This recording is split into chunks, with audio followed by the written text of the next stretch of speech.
All right. Hi, everyone. We're here in Dropping Jewels, where we're dropping jewels on real estate and everything in between. Today, my amazing guest is Regan, and she's joining us from Chicago. Welcome, Regan. Happy New Year. How are you? Happy New Year. Great. Definitely never a dull moment. I did not have that much of a holiday break. What I had was good, but it was right back to it. So many things going on. And of course, was it December when we were in Phoenix We together? were in Phoenix in Okay. December. Yes. Okay. It's kind of a blur. I was there in November and December, but wow, what a whirlwind it's been. And it just kind of continues. I think, for all of us in Owners Club, I've, have definitely started to feel a few things click. And Mhm. I felt like I was in a, you're never at your end of your journey, right? But I felt like I was in a decent place before Owners Club came around. And now I see, this growth that has already happened over this better part of a year at this point. And, you start to hit that point of momentum of like all these Sure. things, that we're kind of trying to do self-development and, really train ourselves to do the difficult things, the things that most people won't do, and to really, dial in on a lot of the details that go unseen and, just being disciplined and Mhm. intentional with your time. And, I think not only for me, but for so many in Owners Club, it really has maybe started to get a life of its own now. And so Yeah. all of that. So amazing. I know you're a busy bee, so let's take it a little bit step back. You're doing amazing things in Owners Club, and I want to share with everyone. But first, take us back and tell us how you got started in your real estate journey, and maybe Ah, share why a little bit, and then we'll get to Owners Club, if you don't mind. yeah, of course. Absolutely. Absolutely. So, for me, I really, in some ways, was kind of an accidental investor.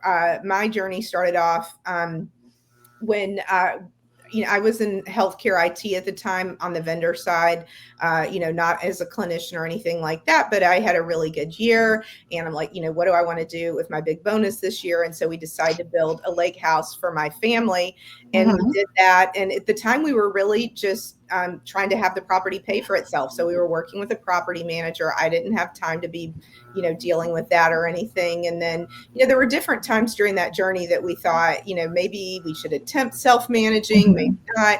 But when it all kind of started to shift is when our property manager said to us then, like, hey, the market's really heating up. Do you want to think about selling? And we're like, what do you Hmm. mean? About selling? And after the third time he said that, and then we're like, okay, fine, what were you thinking? And he gave us a number, and we're like, okay, if you can get that, fine. And 24 hours after listing, they had that. And so all of a sudden, Amazing. yeah, it's like, okay, well, that changed everything. So we were really happy about it until we started thinking about tax consequences, and we realized, Hmm. all right, it's not going to be that simple. So we decided to look into a 1031 exchange, and we split that into two properties, which both of which we still have today. One's a long term, one's a short term. And then gradually, I kind of started to get the bug after, kind of getting more involved and doing things and self managing and having more control over everything and, just really seeing potential. And, as we started to do that, I got to know different realtors in different states that we were working with, looking at different properties. And Hmm. that experience for kind of an armchair investor where you're like, oh, yeah, I've got my realtor and I'm going to go look at on market properties and I'm going to compete with people and put in offers over asking and still not get them. And, after doing that Hmm. for months and months and months, and like, what the heck? Like, Right. exactly. I'm like, there's got to be a better way. And, gradually I started, like kind of Googling and looking into, should I look at foreclosures? Should I look at auctions? Should I look at all these things?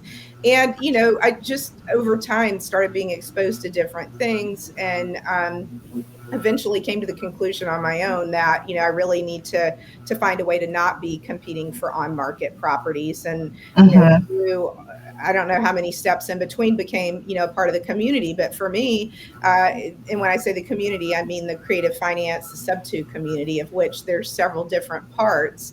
And for Yes. me, I actually started with top tier, which Interesting. yeah, which maybe is a little unexpected, but I Hmm. realized as I learned about top tier at that time, I was still at my W-2 and was for some time after that. And Hmm. I felt like that was something that I could use as a way of dipping my toe in the water, of using, skills that I had used anyway, because unbeknownst to me, I've been being a transaction coordinator for my family for Yeah, all yeah, those yeah. years, right? I just didn't know there was a term for it. And so I'm like, okay, I already do this anyway. So let me learn, some other new tricks. And I definitely did. And then next I joined Gator, and I guess it's evolved in becoming part of Sub Two and So too. Owners Club. And to me, the community itself is really what's so amazing. And it's just being exposed to different things. And I have looked at and tried, and haven't gotten across the finish line on some crazy things yet, as far as just different types of approaches. But what over the period of time from before I joined the community, Hmm. I had started to focus on midterm rentals, which Okay. is one of those things that I realized, like, okay, this is making sense for me. I'm starting to put all my eggs in this basket. I'm not going to do any more long term. I'm not going to do any more short term. This is really working well. Everything's clicking. And, what's really funny about that particular exit strategy is that, it really is, yes, it's an exit strategy. So you think about, people are coming in, they're doing foreclosures, they're doing subject to, they're doing a lot of different entries, whether Hmm. they're buying from a wholesaler or whatever they're doing. But midterm rental is really just, what are you doing to optimize, what you're doing with your property after you already have it. Or, some people do shift to midterm from short term for a variety of reasons. But in any case, that's really kind of been my area of emphasis and where I'm putting most of my focus. But it actually takes me back to something from way back when. And what I mean from that, or by that, is that Hmm. I actually first got started in temporary housing in that same space in 1997. I was going to ask what sparked the interest in midterm rentals versus traditionally when someone gets started in real estate, they go with long term rentals. But Right, yes, right. so share that because you had that background Yeah, and I in mean, housing. for me at the time when I did that way back in the 90s, it was not a career or anything like that. It was my day job while I was in grad school, because Mhm. I needed to work business hours, but be able to be in class from, 6 to 10, 4 nights a week, that sort of thing, which at that time I was in hospitality. And so I couldn't do that Mhm. being in hospitality. So that's when I shifted into temporary housing to allow me to have that kind of schedule freedom. And at the time, it was like all the Y2K consultants that really kept us busy. And, Mhm. the space has come a long way between point A and point B. But for me, I've seen, so many reasons why people find it beneficial. And it's a different animal, though. It's Sure. very different from both short term and midterm.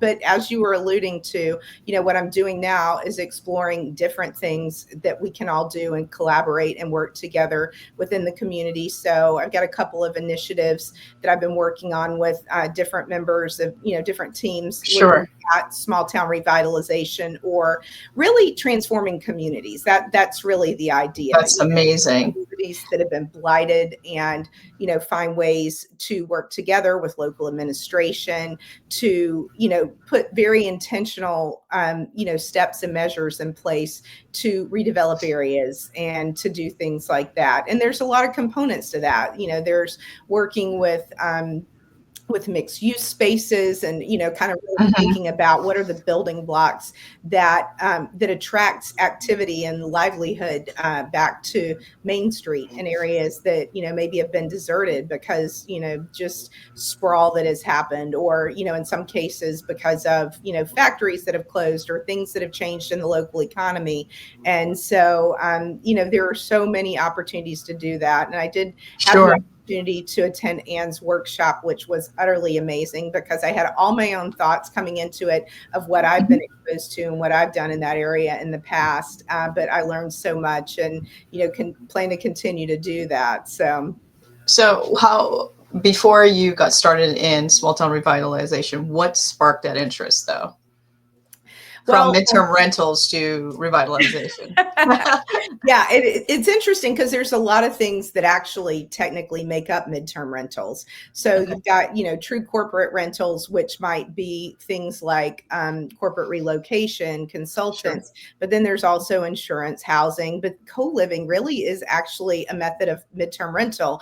And so as Mm. I've continued to move the boundaries of things that I'm looking at and just kind of realized, really where I'm drawn. And, before I left my W 2 a year ago this month, actually, now that I think Congrats. about it, I had spent the last, 7 or so years in the nonprofit space. And so I was exposed to a lot related to, really helping families thrive and to, doing those sorts of building blocks to be able to kind of get past some of these systemic failures. And Mhm. so as I started kind of being entrenched in the community and learning about what other people were doing, and, when Ann and I had our first call together where we started kind of comparing our histories and what we were working on, it's like, oh my gosh, I did that too. I did that too. And, you just start kind of putting your heads together with other amazing people and realize that you can do even better things together. And so that's where I found myself kind of drawn into that. And then even just like really targeting specific areas. And as you know, there are a couple of cities that we've looked at together with Yes. teams, the Gary, Indiana area, and then also Rockford. And one of the things that those two cities share is that they have some transportation development that is making them more accessible as commuter areas to the city of Chicago. And then Mhm. also in the case of Gary, there's some economic development things going on, some rough history in the past, but some exciting things coming up in the future.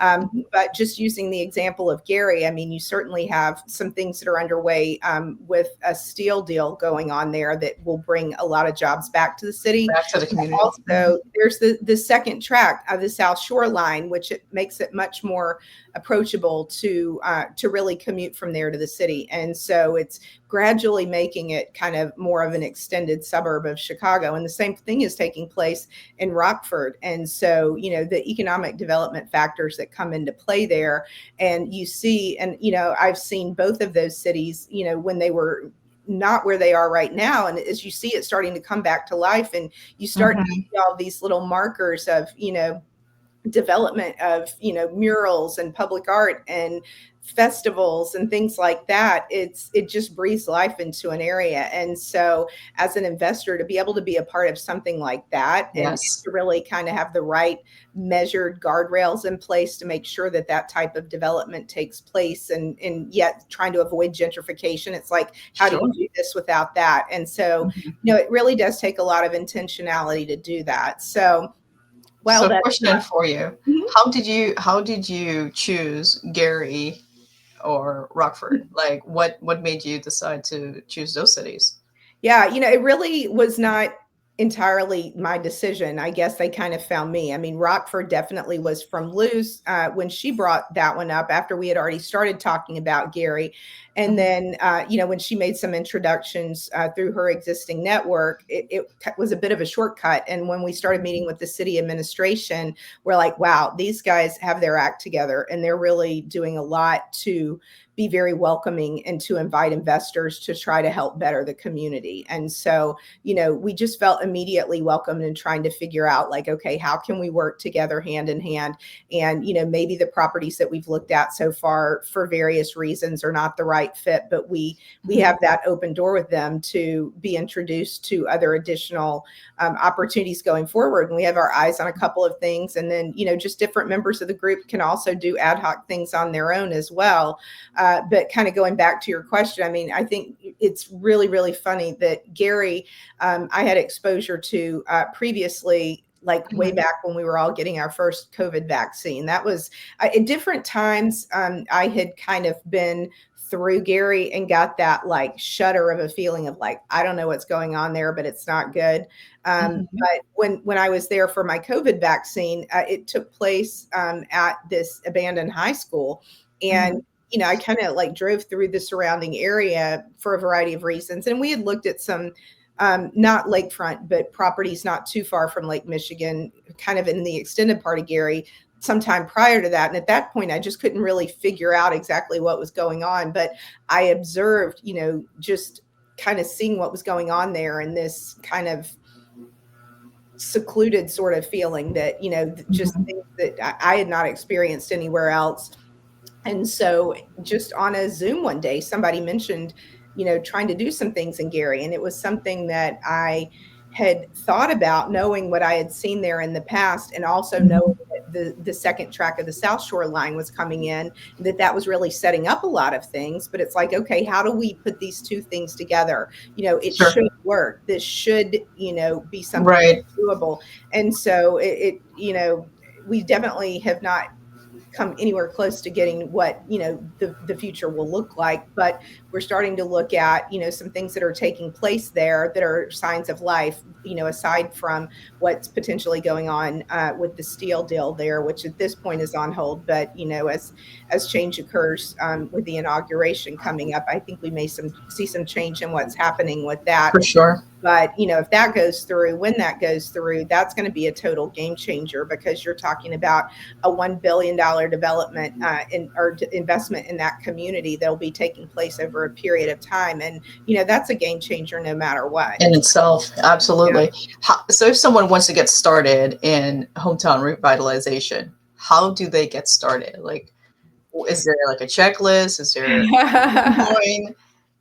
I think truthfully, it's something that really has to come from within. Everyone, Mhm. that I've met and talked to that is really focused on and dedicated to a specific area, it's because they have a tie to that area, and they care about the area, and maybe they've seen things, Mhm. that they recognize, on a larger scale, or what's going on a larger scale in a lot of different places with, you know, I love Amazon as much as everyone, but what that's done to retail in the main streets, and Sure. some of those things that are taking place, we've all seen this shift, and it's like, well, what's happening to all of that vacant retail space?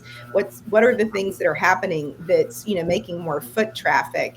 And I am far from an urban planner, but I realize that there are a lot of people that kind of in working together can kind of figure out, let's get these things lively again. And you Sure. see it happening in so many different places. In fact, I live in Arlington Heights in the Chicago suburbs, and it's really happened in the time that I've been here. And there's one thing that's kind of ironic, actually, and that is, over COVID, when things were closed down, they came up with the idea of something called Arlington al fresco, which took Mhm. life of its own. It's really, truly amazing. And so what happened was, they closed down the roads in a certain, section of the downtown, and all of the restaurants just put all of their seating out. It felt much more like kind of a European piazza or something Mhm. like that. Mhm. And Wow. next thing they realized, like, hey, we're going to keep doing this, and it was Mhm. actually incredibly good for the downtown. And now when I go to the restaurants, people are coming in on the metro, on the commuter train, and I don't see that many people that are from my town anymore. And so Wow. it's a matter of putting some of those building blocks in place to gradually attract the activity, and Mhm. just a lot of those things along the footpath, but also putting together the right mix of retail locations, restaurants, coffee shops, things like that, not necessarily just offices, but also that second floor and above that's going to be residential, so that you have a mix of those things in place. Sure. So there are definitely things that I'm still learning about this, but I'm really excited to see where the opportunities go. Yeah, definitely excited for you. So it's something that's got to come from the heart, because it could be like you've moved from your hometown city and you want to move back and you have a passion for revitalizing it, right? And it will take some work. It's not something like a quick get rich scheme.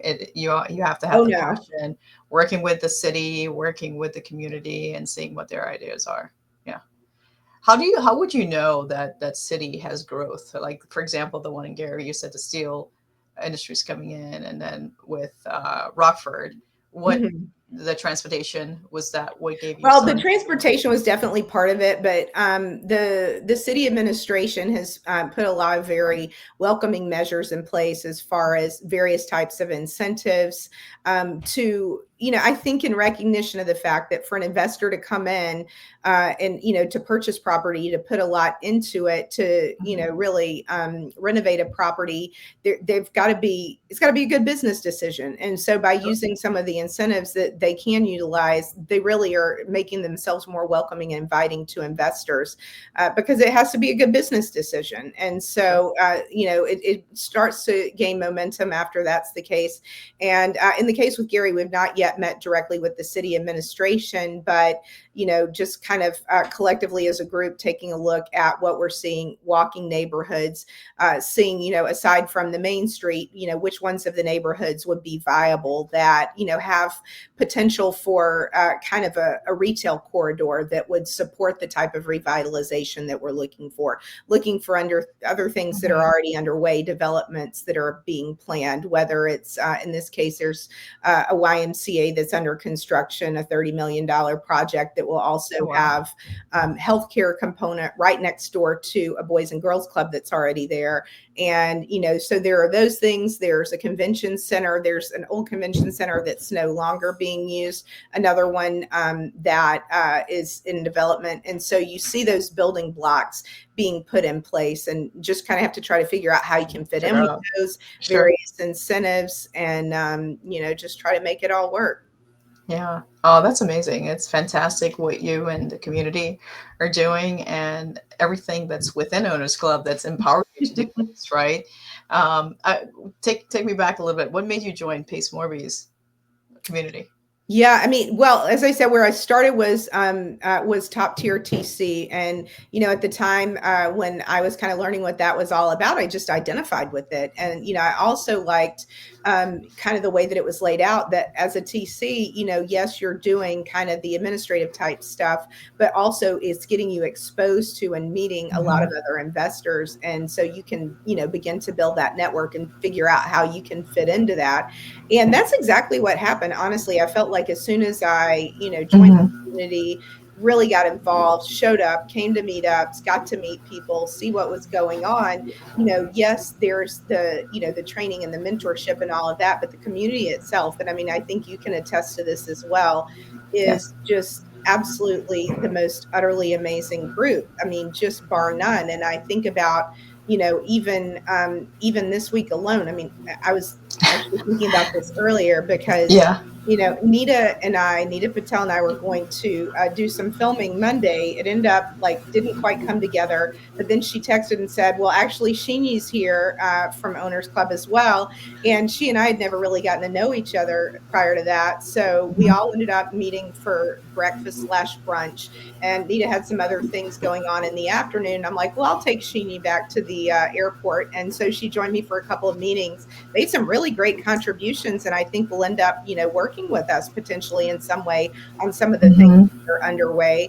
And then Nita, actually, I just came back from. We were both doing some filming at her studio earlier, and between point A and point B, yesterday I unexpectedly saw this, or no, I guess it was Monday night. I saw a post about that Sean St. Clair was going to be at a meetup in Milwaukee, and I'm like, Sean St. Clair, how did you guys get him there? I didn't realize that. He's living not too far from there for a good part of the year now. But in any case, I'm like, I've never been to a Milwaukee meetup, but I'm going to go. So I went last night, got home at like That's you. 10:30. Yeah, Traveling, exactly. traveling, traveling. All over the place. I'm like, if there's something good, going on, I want to be a part of it. I wanted to meet him firsthand, and I definitely was a bit of a groupie and gushing about how awesome he was. But then, Mhm. I got there and such a funny thing happened. There was another owners club member there that I had never met and gotten to know. And so, got to know her a little bit, and I know we'll continue to more. But there was Awesome. actually a guy that was in the room that had seen my podcast with Pace and had emailed me last week, but I didn't know it because it had gone to spam somehow. So I've got to reconnect with him because he's got a deal in play that he needs help with. So, Awesome. and that's all in the last 48 hours.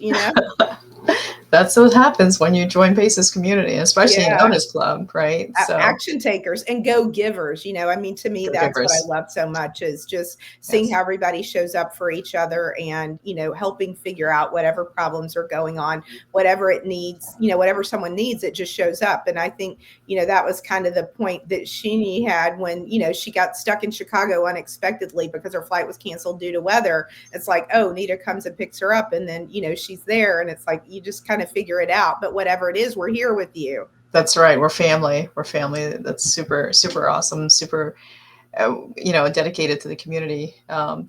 If for someone new that's just Mhm. starting out, has no background in real estate, say corporate world, has a W-2, what would be your recommendation for them getting started in real estate and they want to make it? What would you recommend just starting out?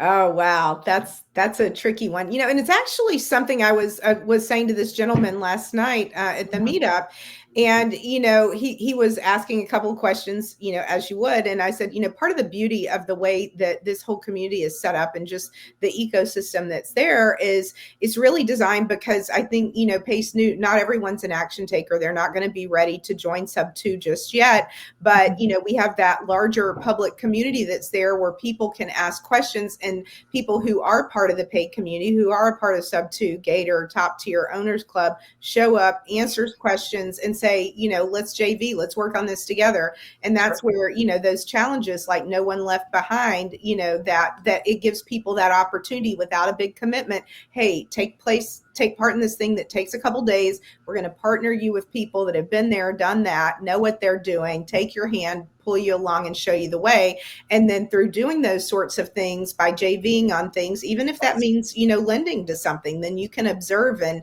you can be part of the peanut gallery and see behind the scenes of what that all looks like. Which, doing that on your own, that's a big leap. And so It it is. was all so intentional, and it's I often marvel at, like, wow, this is really, really amazing the way it all kind of is a self-sustaining ecosystem. For sure, for sure. So that's smart, right? So getting plugged in and joining Mhm. a team when you're new, trying to figure out what role you play, what your avatar is, whether you're a closer, whether you're a connector. So that strongly help that really helps. So thank you for sharing that. Mhm. You and I got to spend some time with a day with Pace. How was that? Yes. Share what Oh we my did. gosh. It was a roller coaster, wasn't it? I mean, I have to say, I did not envision myself repelling to begin with. You And did I know, amazing. yeah, the two of us got the least repelling time of anyone because we were filming content, which was amazing. So, That was amazing. I was Yes. thrilled to film the content. I was equally thrilled to not be coming down the 400-foot peak or whatever it was. So, We did but rappel. We did have some great time climbing those mountains. So it yeah, was we just didn't amazing. do the big one.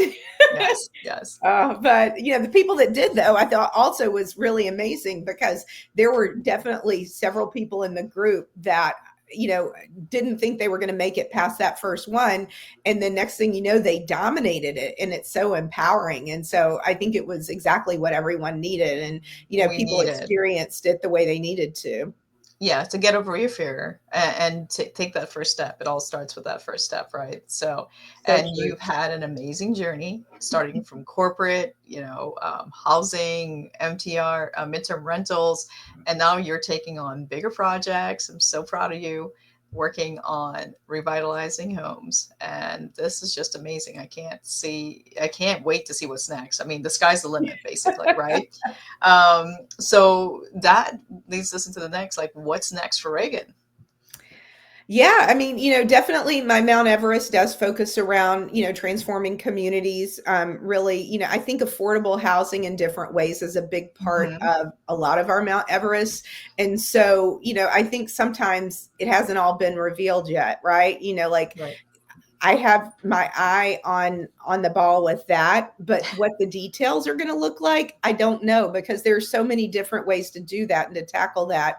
And Mhm. so, I do know that a lot of it's working in teams, when there are Yes. opportunities that you need people that have different expertise, different experiences, pulling the right people in, Mhm. different ad hoc teams to work on things and to make it less scary. I mean, that's really, when you're starting to tackle big things, it's really not even possible, or if very rare anyway, to try to tackle that yourself. So I think being a part of this community, being a part of these teams does give me and others the courage to, take action. And we know it's going to be imperfect action, but having those guardrails of good underwriting and good fundamentals, and then kind of figure out lessons along the way.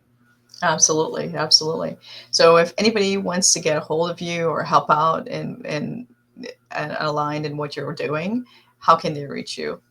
Sure. Instagram is probably the best way to reach out. So my handle is just my name, Regan Sonnabend. I'm active on there. And I say that because, of course, email is always great. I've had a couple of instances lately where a few things have gone to spam. And so I've missed things. So that's where I love Instagram, because it's pretty Hmm. foolproof. And yeah, that I would say would be the best way, because you can just message there and, find out, what the interest is in talking about. And I do happen to have a workshop coming up related on midterm. I don't know when Awesome. people will see this in the future, but if they see it in the very near future, that will be January 25th and 26th. It'll be taking place in person in Southwest Michigan. Really excited about that. And Awesome. I'm very otherwise, excited for you.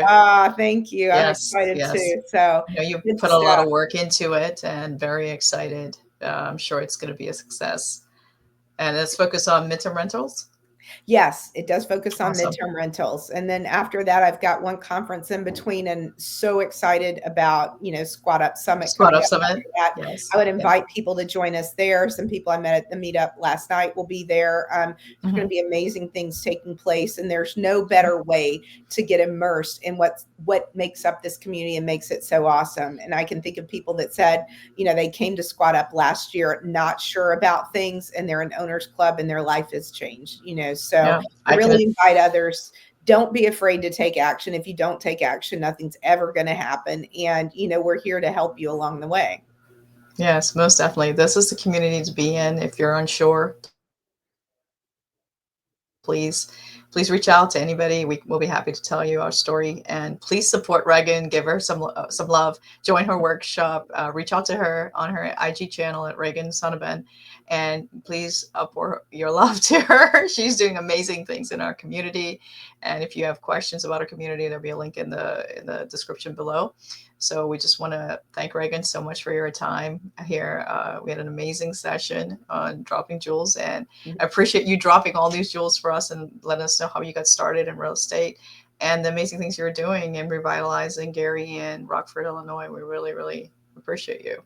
Thanks for Thank you. having me. You're welcome. Thank you so much. Much love.